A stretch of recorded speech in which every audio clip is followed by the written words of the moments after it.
Radha Vallabh Shri Harivansh Radha Vallabh Shri Harivansh Radha Vallabh Shri Harivansh Radha Vallabh Shri Harivansh. Vrindavaneshwari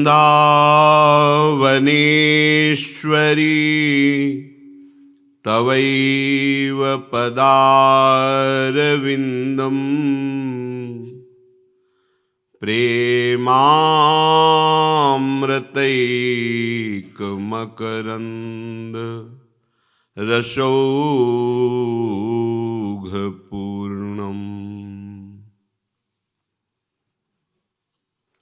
हृद्यर्पितं मधुपते स्मरतापमुग्रम्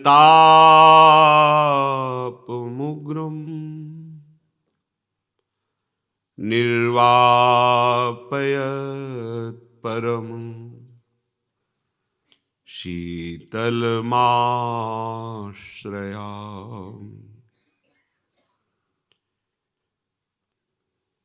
निर्वापयत् Param शीतलमाश्रयामि।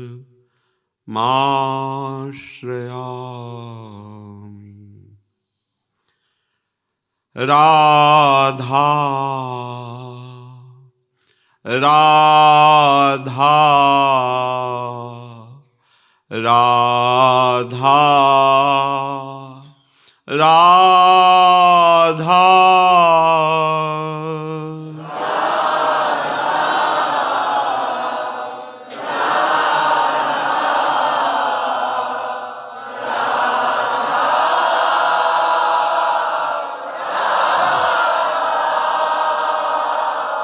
Radha Radha Radha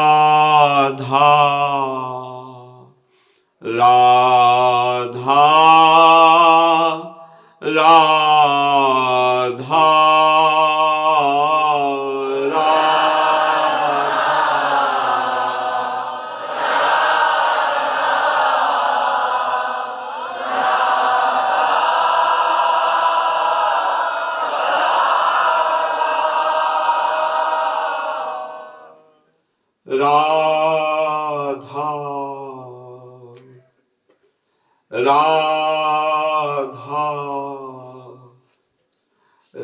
Radha Radha Radha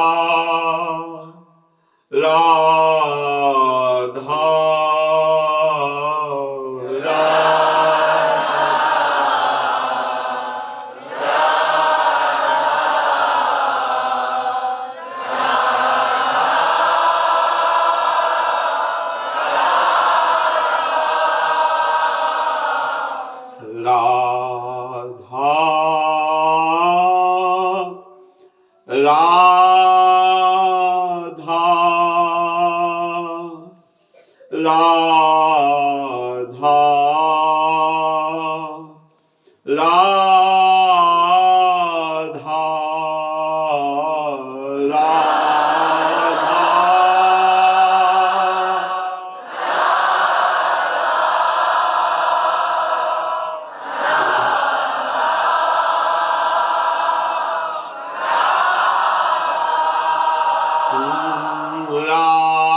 Radha